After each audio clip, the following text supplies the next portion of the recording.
أزواجهم ولم يكن لهم شهداء إلا أنفسهم فشهادة أحدهم 4 شهادات بالله إنه لمن الصادقين والخامسة أن لعنة الله عليه إن كان من الكاذبين ويدرؤوا عنها العذاب أن تشهد 4 شهادات بالله إنه لمن الكاذبين والخامسة أن غضب الله عليها إن كان من الصادقين ولولا فضل الله عليكم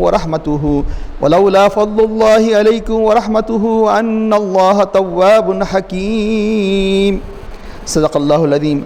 قال الله تعالى في شأن حبيبه الكريم إن الله وملائكته يصلون على النبي يا أيها الذين آمنوا صلوا عليه وسلموا تسليما اللهم صل على سيدنا ونبينا مولانا محمد النبي الأمي وعلى آله وصحبه وبارك وسلم.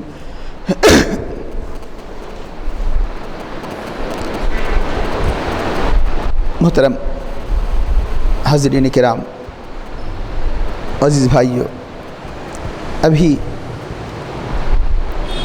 18 پارہ سورۃ النور کے پہلے رکوع کی جن آیات کریمہ کی تلاوت کا شرف حاصل کیا گیا، اس کا ترجمہ ہے والذین یرمون المحصنات، جو پاک دامن عفت والی عورتوں پر تہمت لگاتے ہیں، ثم لم یاتوا باربعۃ شہداء، پھر 4 گواہوں کو نہ لائے، کہ تہمت یہاں تہمت سے خصوصیت سے زنا کی تہمت لگاتے ہیں اور 4 گواہیں نہ لائے، فجلدوہم 80 جلدتاً، تو انہیں 80 کوڑے مارو.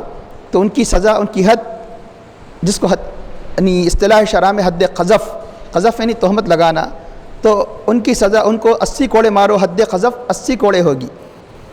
ولا تقبلوا لهم شہادۃ ابدا، اور کبھی بھی ہمیشہ کے لیے ان کی گواہی کو قبول مت کرو. اب وہ کسی مسئلے میں، خصوصاً مالی مسائل میں، اب وہ گواہ نہیں بن سکتے. واولئک هم الفاسقون، وہی لوگ فاسق ہیں. والذین یرمون ازواجہم، تو یہ آیت کریمہ کسی بھی عام عورت کو پر زنا کی تہمت لگانے کا حکم تھا. اب یہ آنے والی آیات، اس کو شریعت میں لیان سے تعبیر کیا جاتا ہے. لیان، لعنت کرنا. یہ اگر اپنی بیویوں کو اگر کوئی تہمت لگاتا ہے تو اس کا حکم بیان کیا جا رہا ہے. والذین یرمون ازواجہم، اور جو اپنی بیویوں کو تہمت لگاتے ہیں زنا کی. والذین یرمون ازواجہم ولم یکن لہم شہداء، اور کوئی ان کا گواہ نہیں ہے،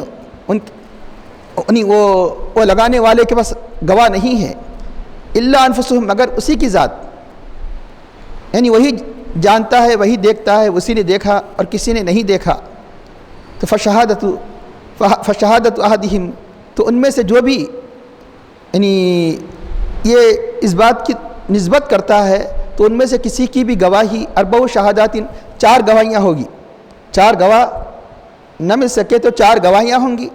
4 گواہیاں اللہ کے نام کی ہوگی. فشہادت احدہم 4 شہادات باللہ، اللہ کے نام کی ہوگی. یعنی حلفیہ، وہ یعنی 4 مرتبہ گواہی دے گا. اللہ کے نام سے گواہی دینے کا مطلب ہے کہ قسم کھا کر کہے گا انہ لمن الصادقین، کہ وہ سچا ہے، وہ سچوں میں سے ہے. یہ جو بات کہہ رہا ہے اپنی بات میں سچوں میں سے ہے. والخامسۃ، 5ویں گواہی یہ ہوگی اس کی کہ ان لعنت اللہ علیہ، کہ اللہ کی لعنت ہو اس پر، خود یعنی اپنی ذات پر. ان کان من الکاذبین، اگر جھوٹوں میں سے ہیں. تو اب جب یہ یعنی مرد یہ 4 اور 5ویں جو لعنت کے ساتھ اللہ کی یہ گواہی دے چکا، تو اب عورت سے یہ اب یقیناً سزا اس پر ہو جائے گی، لیکن سزا نہیں ہوگی جب تک کہ یہ آنے والی آیت کے مطابق اس پر عمل نہ کرے، اور اس سے سزا دفع نہیں ہوگی عورت سے. انہا عورت، اس کی بیوی سے سزا دفع نہیں ہوگی کہ وہ لا يدرؤ عنها العذاب ان تشهد، کہ مگر یہ کہ وہ گواہی دے. کب اس کی سزا دفع ہوگی؟ یہ کہ وہ گواہی دے 4 شہادات، 4 گواہیاں باللہ، اللہ کی یعنی اللہ کے نام سے قسم کھا کر کہے کہ انہ لمن الکاذبین، وہ جھوٹوں میں سے ہے. جو اس نے میرے طرف جس بات کی نسبت کی وہ اپنی نسبت کرنے میں جھوٹا ہے. والخامسۃ، اور 5ویں یہ گواہی دے 5ویں مرتبہ کہ انا غضب اللہ علیہ، اس پر یعنی اس عورت پر، اپنی ذات پر، اس پر اللہ کا غضب ہو.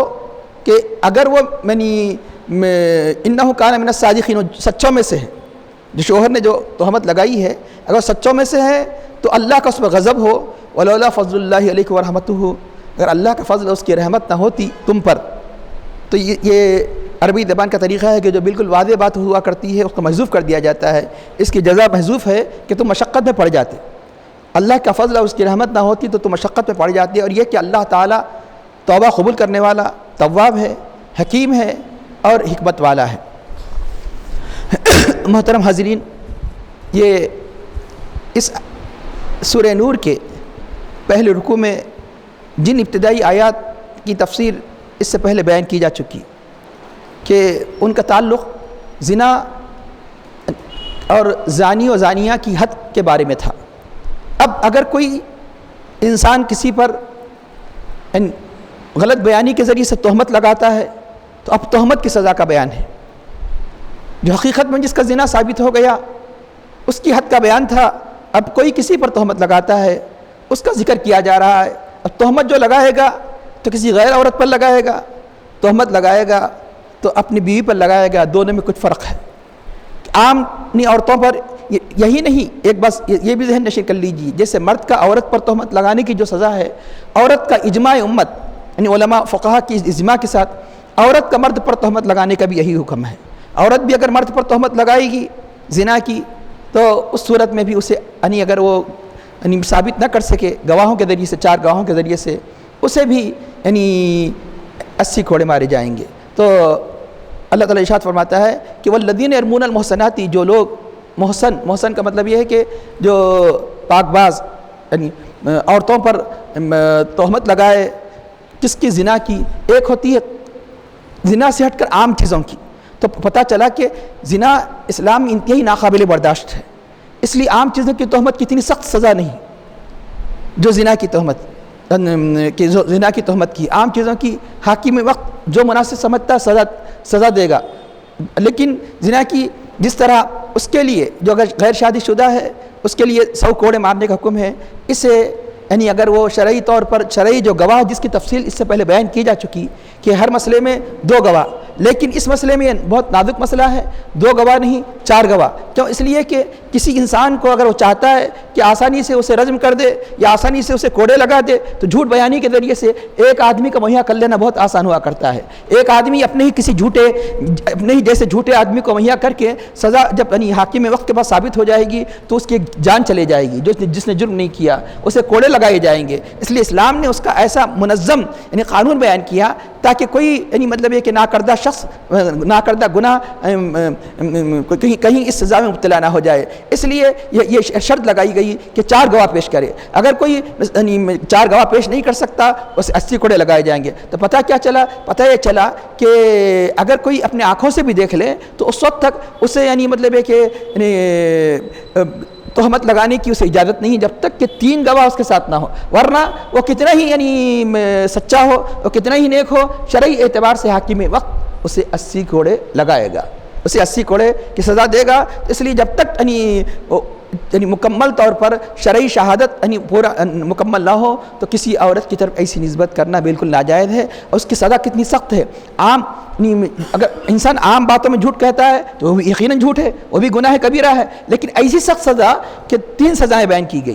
3 سزائیں۔ ایک پہلی سزا، اگر کوئی کسی کی طرف اس بات کی نسبت کرتا ہے، پہلی سزا یہ ہوگی کہ اسے کوڑے لگائے جائیں گے 80۔ دوسری سزا یہ ہے کہ اس کی کسی مسئلے میں گواہی قبول نہیں کی جائے گی ہمیشہ کے لیے، زندگی بھر۔ یہ بھی سن لیجئے، توبہ کرنے کے باوجود زندگی بھر بھی اس کی گواہی قبول نہیں کی جائے گی۔ اور تیسری سزا کہ فاسقوں کی فہرست میں آ گیا۔ اللہ تعالیٰ فرماتا ہے کہ فجلدوہم 80، اگر وہ 4 گواہ نہیں لا سکا اپنی اس تہمت پر تو فجلدوہم 80 جلدتاً، تو 80 کوڑے مارو، اور ولا تقبلوا لهم شہادتاً، گواہی قبول نہ کرو نہیں فرمایا۔ دوسرے مسائل میں بھی اگر کوئی فاسق ہے گواہی قبول کی جا سکتی جبکہ توبہ کر لے، لیکن یہ توبہ کرنے کے باوجود بھی اس کی گواہی، کیونکہ ابداً کا لفظ اضافہ فرما ہے، ابداً کے معنی ہمیشہ کے لیے، فار ایور انگلش میں کہا جاتا ہے کہ نہیں، ہم نے کسی صورت میں اسے ہمیشہ کے لیے اس کی گواہی قبول نہ کرو، کہ کیونکہ جب اتنی بڑی تہمت لگا سکتا ہے، جھوٹ کہہ سکتا ہے، تو دوسرے مسائل میں تو اور جھوٹ بولنے کا امکان ہے۔ اس لیے توبہ کے باوجود بھی امکان ہے، جب یہ جھوٹ بول سکتا ہے تو اس کے بعد بھی جھوٹ بول سکتا ہے۔ اس لیے جھوٹ اتنے اللہ کو ناپسند ہے کہ یعنی اس کے بعد بھی توبہ کے بعد بھی اس کی یعنی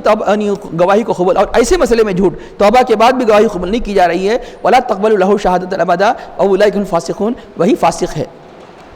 اب آگے کی آیت کی وجہ سے ائمہ میں اختلاف ہوا۔ اللہ تعالیٰ کیا فرمایا؟ اگر جو توبہ کر لے، اب بظاہر یہ سمجھ میں آ رہا ہے کہ توبہ کر لیے تو شہادت بھی قبول، کوڑے میں نہیں مارے جائیں گے، نہیں ایسی بات نہیں۔ اس کے لیے تھوڑا سا غور و فکر آپ کی خصوصی توجہ چاہتا ہوں۔ الا الذین تابوا، لیکن جو توبہ کر لے من بعد، اس کے بعد واصلحوا، اور اپنی اصلاح کر لے، تو اللہ بخشنے والا مہربان ہے۔ تو یہاں امام ابو حنیفہ علیہ رحمہ اور دوسرے ائمہ کے درمیان میں اختلاف ہے اس کی گواہی قبول کرنے کے بارے میں۔ کیوں اختلاف ہوا؟ اختلاف کی وجہ یہ ہے کہ ابھی آپ سن چکے ہیں کہ قرآن کریم کی اس آیت میں 3 اس کی سزائیں بیان کی گئی کسی کی طرف زنا کی تہمت لگانے والی کی۔ پہلے کہ حد کا مطلب سزا دینا، یعنی عربی زبان میں حد کہا جاتا ہے، تو حد تہمت، جس کو عربی زبان میں قذف کہا جاتا ہے۔ فقہ کی کتابوں میں آپ کو جو چیپٹر کا نام رہے گا حد قذف، قذف معنی کسی پر تہمت لگانا، تو پہلے حد قذف جاری کی جائے گی 80 کوڑے، اور دوسری سزا جو بیان کی جائے اس کی گواہی کبھی قبول نہ کی جائے۔ تیسری یعنی اس کی سزا یہ ہے کہ وہ فاسقین کی فہرست میں شامل ہو گیا۔ تو اب الا الذین تابوا، اس کو ایکسیپشن انگلش میں کہا جاتا ہے، عربی زبان میں استثناء۔ تو اس میں جو 3 جملے ہیں 3 سزاؤں میں، اب اختلاف ائمہ کا یہ ہوا کہ اس اور سارے کے سارے ائمہ اس بات پر متفق ہے۔ کیا متفق ہے؟ اس بات پر کہ توبہ کرنے کے باوجود بھی حد لگائی جائے گی، توبہ کرنے کے باوجود بھی حد لگائی جائے گی۔ تو کیا پتہ چلا کہ پہلے جملے سے استثناء نہیں ہے؟ پہلے جملے سے اگر استثناء ہوتا تو پھر پورے ائمہ اس بات پر متفق ہو جاتے کہ توبہ کرنے کی صورت میں اب حد لگائی نہیں جائے گی۔ تو سارے ائمہ، امام ابو حنیفہ، امام شافعی، امام مالک، امام احمد بن حنبل، اور آپ کو یہ اس لیے وضاحت سے کہہ رہا ہوں ائمہ میں اختلاف کیوں ہوتا ہے، بہت سے لوگوں کو فکر ہوتی ہے۔ اختلاف کی وجہ کئی ہے، اس میں سے ایک وجہ یہ بھی ہے، جیسے اس اعتبار سے جو نص جس کو ٹیکسٹ کہتے ہیں، ٹیکسٹ کے اعتبار سے اس طرح بعض وقت یعنی حالات کے اعتبار سے بعض وقت کوئی چیز ناسخ ہوتی ہے، منسوخ ہوتی ہے، تو منسوخ ہونے کا پتہ نہیں چلتا۔ اس وجہ سے اختلافات کی جو ائمہ میں ہوتی ہیں یوں ہی نہیں ہے، اس کی یہی وجہ ہے کہ حضور نبی کریم صلی اللہ علیہ وسلم نے کیا ارشاد فرمایا، میری امت کا اختلاف بھی رحمت ہے۔ تو اختلاف کو یہ نہ سمجھنا چاہیے کہ شریعت کا، بلکہ اس کی حکمتیں بھی ہیں۔ تو چنانچہ یہاں پر اگر پہلے جملے سارے کے سارے ائمہ کہتے ہیں کہ پہلے جملے سے استثناء نہیں ہے، جب پہلے جملے سے استثناء نہیں ہے تو سب کے پاس توبہ کرنے کے باوجود بھی حد لگائی جائے گی، اور اپنی اصلاح کرنے کے باوجود حد لگائی جائے گی۔ اب اختلاف یہ ہے کہ دوسرے جملے سے ہے یا تیسرے جملے کا استثناء ہے۔ دوسرے جملے سے استثناء ہوگا تو دوسرے ائمہ کہتے ہیں کہ توبہ کرنے کے بعد اس کی گواہی قبول کی جائے گی، اب اس کے نام کے ساتھ فاسق و فاجر نکل جائے گا، اللہ تعالیٰ اسے معاف کر دیا، کل قیامت کے دن اسے مطلب ہے کہ فسق و فجور کی یہ سزا نہیں دی جائے گی، اگر دوسرے جملے سے استثناء ہے۔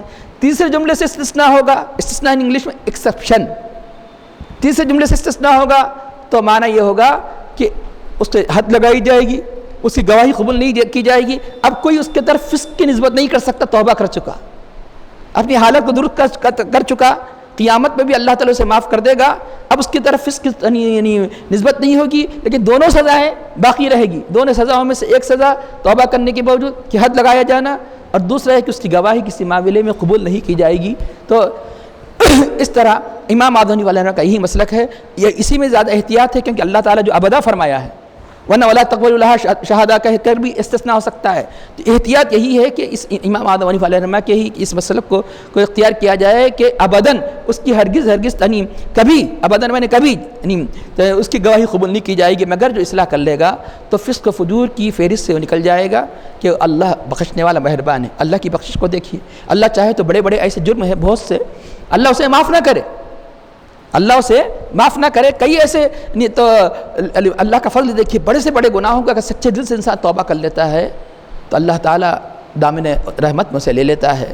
اور یہی نہیں کہ نہ صرف اسے معاف کر دیتا ہے، اپنی نوازشوں عنایات کی باری بھی فرماتا ہے، اس لیے غفور کے ساتھ رحیم بھی فرمایا، وہ غفور بھی ہے، معاف بھی کرنے والا ہے، رحیم بھی ہے، رحم کرنے والا بھی ہے، کہ یہ ضروری نہیں ہے کہ معاف کر دے تو اسے انعامات بھی دیے جائے. بہت سے لوگوں کو آپ معاف کر دیتے ہیں لیکن آپ اس کو کوئی اچھی نظر سے نہیں دیکھتے, اس کو کوئی نہیں, آپ کو انعام و تحفہ نہیں دیتے, اسے کسی اہم بات میں اسے پیر فرض نہیں دیتے. یہ اللہ کا کرم ہے کہ اللہ تعالیٰ تائب کو, سچی توبہ کرنے والے کو معاف بھی فرما دیتا ہے اور اپنی عنایتوں کی باری بھی فرماتا کر اصلاح کر دیتا ہے اور نیکی کے ڈگر پر چلتا ہے. اگر وہ اللہ تعالیٰ کے احکام کی اطاعت کرتا ہے تو اللہ کا محبوب بھی بن جاتا ہے.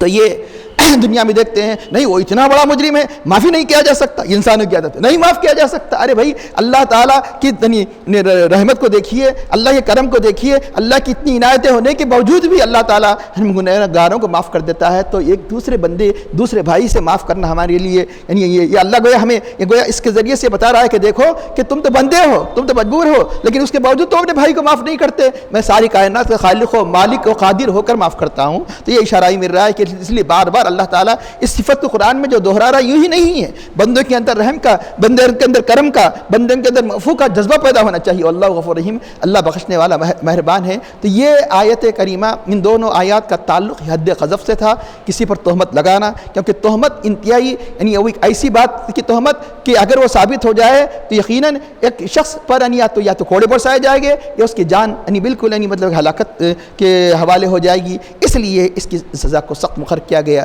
اب آئیے, جب کہ بیوی پر بھی تہمت لگانا تہمت ہی کی تعریف میں تو ہے, لیکن وہاں احکام الگ ہے. کیوں ہے اس کی انشاءاللہ تعالی وجہ آئے گی. اگر کوئی بیوی پر تہمت لگاتا ہے, 4 گواہ نہیں لا سکتا, تو اس صورت میں اللہ تعالی ارشاد فرماتا ہے والذین یرمون ازواجہم, جو اپنی بیویوں پر تہمت لگاتے ہیں, ولم یکن لہم شہداء, اور کوئی گواہ بھی نہ ہو. کتنے گواہ؟ 4, الا انفسہم, ان کے ذات کے. تو اب کیا کرے؟ تو اللہ تعالیٰ اس کی تفصیل بیان فرماتا ہے. شریعت میں اس کو لیعان کہتے ہیں, آپس میں ایک دوسرے پر لعنت, آپس میں ایک دوسرے کے لیے لعنت کرنا, آپس میں ایک دوسرے کی اللہ کی لعنت اور غضب کی دعا کرنا, جس کو آپ کہتے ہیں بد دعا کرنا. تو اب بیوی کے بارے میں یہ کیا مسئلہ ہے؟ مسئلہ یہ ہے کہ خود بلکہ اس کا شان نزول بیان کیا گیا. حضرت سعد بن عبادہ رضی اللہ تعالیٰ جو انصار کے سردار تھے, فرمایا کہ یا رسول اللہ, اگر کوئی شخص اتفاقاً اپنی بیوی سے ایسا کام کو دیکھ لے تو کیا وہ 4 گواہوں کو ڈھونڈتے پھرے گا اس وقت؟ تو پھر اگر وہ ایسے موقع پہ تو کوئی گواہوں کو تو ڈھونڈے گا نہیں. اگر وہ یعنی اپنی بیوی کی طرف سے کہہ دے کہ تو زانیہ ہے, تو فلاں ہے, تو اس پہ پھر وہ شریعت کے اعتبار سے جو ابھی حکم ہوا ہے کہ 80 کوڑے سزا. کیوں؟ اس لیے کہ جب شرعی طور پر وہ گواہ نہیں پیش کر سکے گا تو یعنی لامحالہ اسے بھی شوہر پر بھی 80 کوڑے لگائے جائیں گے. اور ایک اہم بات میں عرض کر دوں, اس لیے لوگ جھگڑوں میں یہ معمولی بات سمجھتے ہیں. شرعی اگر یعنی عدالت ہے تو اسے اتنی سخت سزا ہے, تو لوگ کہتے ہیں کہ کسی کو بھی کچھ کہہ دیے زانی ہے تو فلاں, تو اتنی سخت سزا ہے. یہاں تک کہ آپ سن چکے ہیں کہ 3 معمولی سزائیں ہیں, زندگی بھر کسی معاملے میں اس کی گواہی قبول نہیں, وہ فاسق کی فہرست میں, اور حاکم اگر اسلامی حکومت ہے تو اسے 80 کوڑے برسائیں گے. اور ایک بات سن لیجئے, ایک شخص نے تہمت سے کہہ دیا کسی عورت کو, یا عورت نے مرد کو کیا کہہ دیا, کسی دوسرے آدمی کو کہہ دیا, عورت ہی کو کہنا ضروری نہیں, آدمی کو کہہ دیا تو زانی ہے, تو اس نے بھی غضب میں آ کر کہہ دیا کہ تو زانی ہے. اور دنیا میں دیکھا جاتا ہے جو گالی دیتا ہے پلٹا کے وہی گالی دی جاتی ہے عام طور پر. یہ جہالت عام طور پر جاہلوں میں یہی طریقہ ہوتا ہے. تو شرعی حکم یہ ہے کہ دونوں کو بھی کوڑے لگائے جائے, کیونکہ اس نے جو تہمت لگائی, اب یہ اسے چاہیے تھا کہ اپنے سے تہمت کو بری کرے کہ تو جھوٹ کہہ رہا ہے, فلاں کہہ رہا ہے, تو فلاں, یہ کہنا چاہیے تھا کاذب. لیکن جب یہ اس نے کہا تو اس نے بھی تہمت لگا دی. کوئی اور بات کہتا تو بھی یہ سزا نہیں ہوتی, کیونکہ یہ جس بات کی تہمت اس نے لگائی اس نے بھی لگائی, دونوں سے بھی جرم ثابت ہو گیا. اب دونوں کے بھی کوڑے لگائے جائیں گے, یعنی وہ اس کو بھی اور اس کو بھی. اب یہ تو عام تہمت کا حکم ہے. اب یہ تہمت بیویوں کے ساتھ, یعنی بیوی کی ہی نہیں, بیوی اگر شوہر کو اگر تہمت لگاتی ہے تو یہی حکم ہوگا جو حکم اس میں آیا ہے. شوہر بیوی کو تہمت لگاتی ہے یا کہ بیوی شوہر کو تہمت لگاتا ہے تو آپس میں وہ لیعان کریں گے. لیعان کا طریقہ اللہ نے واضح طور پر قرآن کریم میں بیان فرمایا.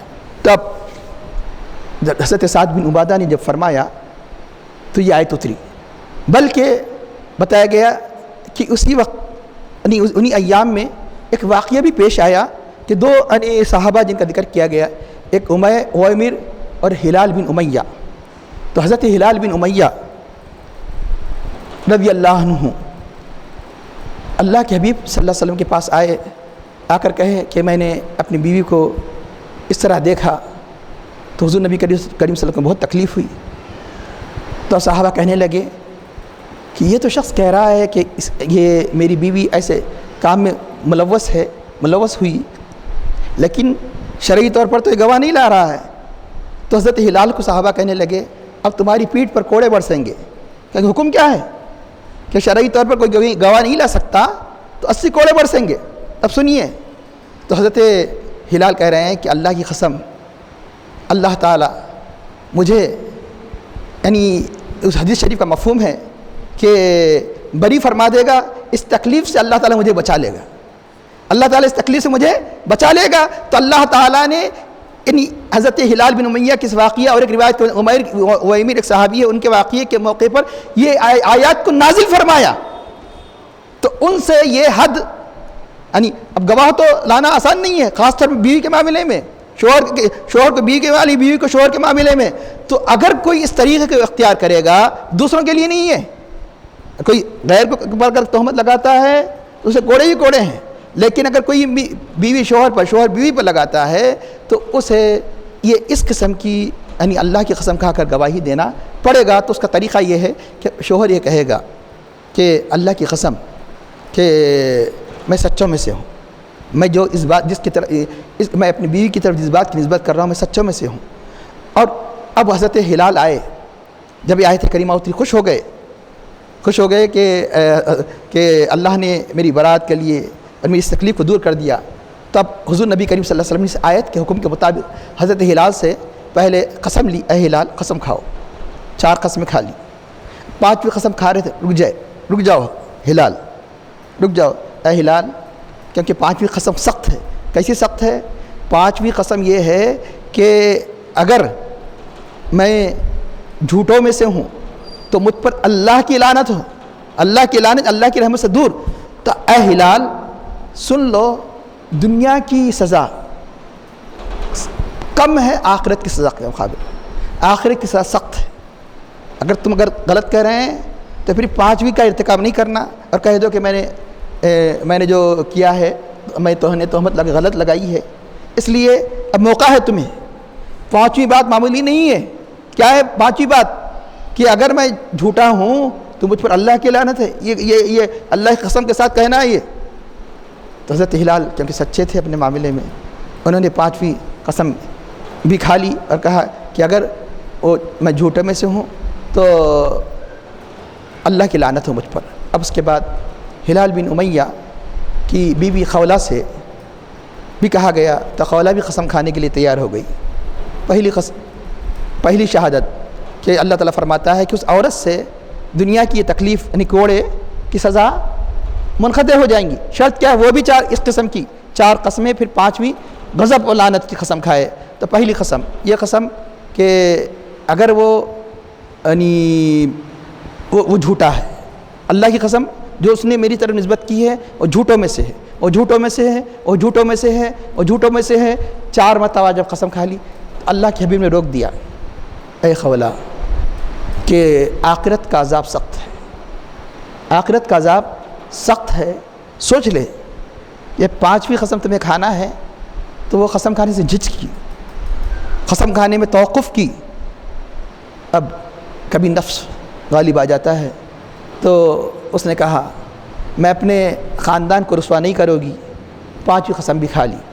اب کیا ہوگا 5ویں قسم کھانے کے بعد؟ سنیے اب اس کے بعد کا حکم یہ ہے کہ ہمیشہ کے لیے دونوں جدا ہو جائیں گے.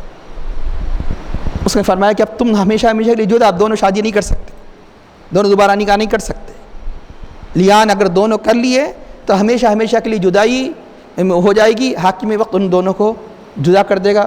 باوجود یہ کہ طلاق بائنہ میں شمار ہوتا ہے, لیکن پھر دوبارہ ان سے نکاح کرنا طلاق بائنہ میں, جب طلاق ثلاثہ میں نکاح نہیں کیا جا سکتا ہے جب تک کہ دوسرا نکاح نہ کرے جو طریقہ بتایا گیا. لیکن یہ طلاق بائنہ ہونے کے باوجود بھی اب یہ آپس میں کبھی شادی نہیں کر سکتے, یہ دونوں جو آپس میں لیان کرنے والا. اب جو بچہ ہوگا اس کی طرف اس کی نسبت نہیں ہوگی. شریعت میں آتا ہے کہ روایت میں آتا ہے کہ وہ بچے کی نسبت اس مرد کی طرف نہیں ہوگی اور بچہ اسی کا کہلائے گا۔ یہ بھی سن لیجئے، زانی کی طرف بھی کسی بھی یعنی زنا کی صورت میں جو بچہ ہوتا ہے کہ زانی کی طرف نسبت نہیں ہوتی۔ احادیث سے یہ بات ثابت ہے کہ زانی کی طرف یعنی اس بچے کی نسبت نہیں، اس بچے کی نسبت اسی ماں کی طرف ہوتی ہے۔ کل قیامت کے جو بھی اللہ تعالیٰ اسے سزا دے، اور اس بچے کو بھی تانا نہیں دیا جائے گا، یہ قصور اس کے ماں کا ہے۔ تو اب اس طرح حضرت عویمر، حضرت سعد بن عبادہ رضی اللہ تعالیٰ کے اس واقعے پر، ایک فرمانے پر یہ آیات نازل ہوئی، اور اس کو شریعت میں لیان کہتے ہیں۔ کہ اب رہا یہ کہ فرق کیا ہے کہ یہ بھی اسی جرم کا ارتکاب، اس نے بھی اسی جرم کا ارتکاب کیا کہ تہمت لگانے میں، لیکن عورت کے مرد کے معاملے میں کیا کہا گیا کہ 5ویں جو قسم ہے کہ اگر میں جھوٹوں میں سے ہوں مجھ پر اللہ کی لعنت۔ اور عورت کیا کھائے گی 5ویں قسم، اگر وہ سچوں میں سے ہے تو اللہ کا غضب ہو اس پر، اگر وہ سچوں میں سے ہے تو مجھ پر اللہ کا غضب ہو، کیونکہ یعنی مطلب ہے کہ وہ اپنے تہمت لگانے میں سچا ہے اور میں فاسق و فاجرہ ہوں۔ تو وجہ کیا ہے، وہاں لعنت کا ذکر ہے، یہاں غضب کا ذکر ہے۔ تو بعض مفسرین فرماتے ہیں عورت کو لعن و طعن کی عادت بہت ہوتی ہے، اس لیے عورت کو یہ تاکید کرے کہ عورت بار بار پر لعنت کرتی ہے، لعنت نہ کرے۔ کہ جیسا کہ سخت بارش آ گئی تو پانی کو لعنت، سخت ہوا آ گئی تو پانی کو لعنت، اور ہوا کو لعنت، یہ عورت کی عادت ہے، گرچہ کہ یہ انتہائی اللہ کو ناپسند ہے۔ بلکہ حضور نبی کریم صلی اللہ علیہ وسلم نے ایک موقع پر یہاں تک فرمایا، میں نے جہنم میں کثرت سے عورتوں کو دیکھا، کثرت سے جانے والی عورتوں کو دیکھا۔ وجہ کیا ہے؟ وجہ اللہ کے بھی فرماتے، ایک تو یہ کہ عموماً ایک تو کثرت سے لعن و طعن کرتے ہیں، جس کی وجہ بھی سن لیے، اور دوسرا یہ کہ وہ اپنے شوہر کی عموماً نافرمان ہوا کرتی ہے۔ کتنا بھی شوہر اگر اسے، یعنی حدیث کا مفہوم ہے کہ اگر کتنا ہی شوہر اس کو نعمت و راحت سے رکھے تو ایک ہی جملے میں معاملہ ختم کر دے گی، تم نے کیا ہی کیا، یعنی مطلب ہر عورت کے نہیں ہوتی، اکثر عورتوں میں، بعض عورتیں وہ شریف بھی ہوتی ہے، نیک بھی ہوتی ہے، یعنی یہ ہر عورت کے بارے میں نہیں بتایا گیا عمومی طور پر، کہ اس لیے بتایا گیا کہ اس ناشکری کی وجہ سے، کثرت سے لعن طعن کرنے کی وجہ سے حضور نبی کریم صلی اللہ علیہ وسلم نے ارشاد فرمایا کہ کثرت سے یہ جہنم میں جائے گی۔ تو اب ہاں یہ میں عرض کر رہا تھا، اب کیونکہ اس کو لعن طعن کرنے کی عادت ہے جبکہ نہیں کرنا چاہیے، یہ گناہ کبیرہ ہے، تو اب اسی عادت کے مطابق اس کے لیے یہ لفظ بولنا زیادہ مشکل نہیں ہوگا، آسانی سے بول دے گی کہ سچا ہے تو مجھ پر لعنت ہے، اس لیے اس کے لیے سخت لفظ رکھ دیا گیا تاکہ ہوش و حواس سے کام لے، یا سچا ہے تو مجھ پر اللہ کا غضب ہو۔ غضب کا لفظ عموماً کم استعمال کیا جاتا ہے اس کی عام طور پر ان کے ماحول میں، اس لیے یہ قرآن کریم کی یہ یعنی بلاغت ہے کہ وہاں پر لعنت کا ذکر ہے، اور یہاں پر عورت کے جب یعنی لیان کرے گی تو وہاں پر غضب کا ذکر ہے۔ اللہ تعالیٰ فرماتا ہے وَلَوْلَا فَضْلُ اللَّهِ عَلَيْكَ وَرَحْمَتُهُ، اللہ کا فضل نہیں ہوتا، اس کی رحمت نہیں ہوتی تو تم مشکل میں پڑ جاتے۔ کیوں؟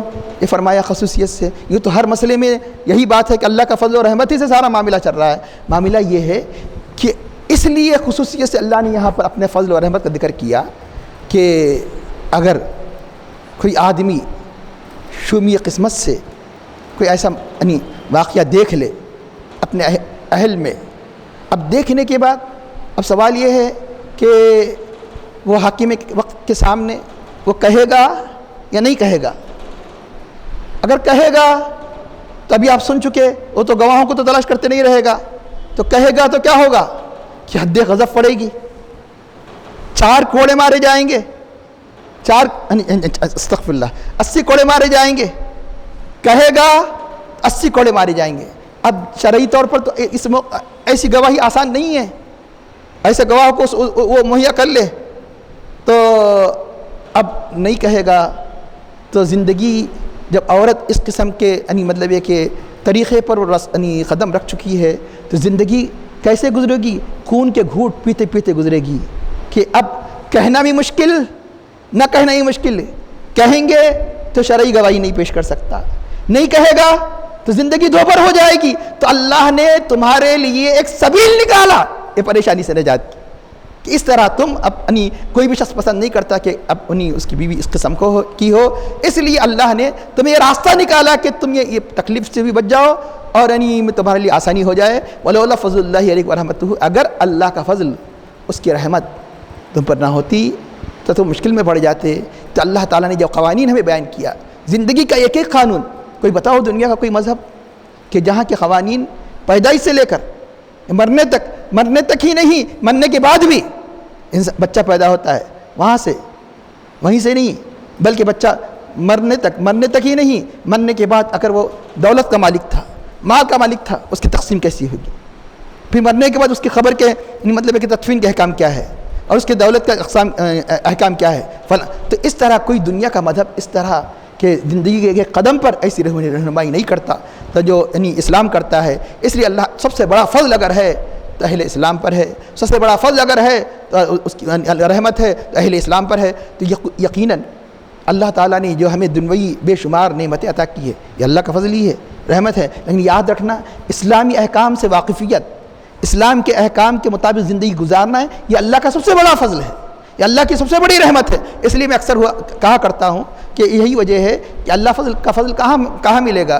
جہاں جہاں اللہ کی عبادتیں ہوں گی اللہ کا فضل ملے گا, جہاں جہاں اللہ سے قرب کے مقامات ہیں اللہ کا فضل ملے گا. یہی وجہ ہے کہ مسجد میں داخل ہوتے ہیں تو اللہ کے فضل و رحمت کو طلب کرتے ہیں. اللہ مفتح لی ابواب رحمتک, اے اللہ ہمارے لیے میرے اپنے رحمت کے دروازوں کو کھول دے. تو اللہ کی رحمت کے دروازے یہ دروازے ہیں کہ اللہ تعالیٰ کے قرب عبادت, یہی نہیں ہے, اشارہ ہے کہ اللہ کی عبادت کرنا گویا اللہ کی رحمت کے دروازے میں داخل ہو جانا ہے, اللہ کے رحمت کے دروازے میں داخل ہو جانا ہے. جب نکلتے ہیں تو کیا دعا کرتے ہیں؟ اللہم انی اسألک من فضلک و رحمتک, اے اللہ میں تجھ سے تیرا فضل طلب کرتا ہوں, اے اللہ میں تجھ سے رحمت طلب کرتا ہوں. اگر یوں تو دنیا کی نعمت تو اللہ کا فضل و رحمت ہے, لیکن اللہ کا سب سے بڑا فضل و رحمت اللہ کی عبادت, اللہ کے بتائے حدود کے مطابق, اللہ کے بتائے طریقوں کے مطابق زندگی گزارنا, یعنی گویا یہ حقیقت میں اللہ کا بڑا فضل, اللہ کی بڑی رحمت ہے. اللہ تواب حکیم. اگر انسان کوئی مایوس نہ ہو, اگر کوئی کسی سے اس قسم کا جرم ہو گیا ہے تو اللہ کی بارگاہ میں سچے دل سے توبہ کرے. اللہ تعالیٰ فرماتا ہے وہ تواب ہے, وہ توبہ قبول کرنے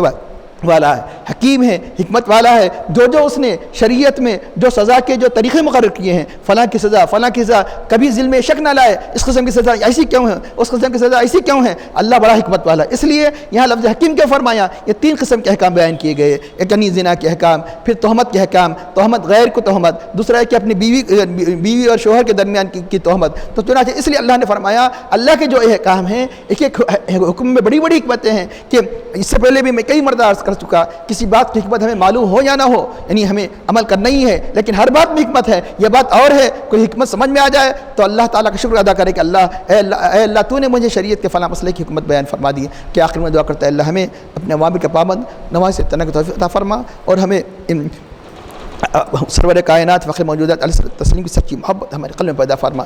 صحابہ کرام سلف صالحین جیسا جذبہ و اثار استقلال ہمارے نفوس میں پیدا فرما, اور ہمیں اکل حلال ست مقال کی توفیق عطا فرما, اور ہمارا قاتل بالخیر فرما. صلی اللہ تعالیٰ علی خیر خلقہ سیدنا مولانا محمد وعلی آلہ وصحبہ اجمعین برحمتک یا ارحم الراحمین والحمد للہ رب العالمین.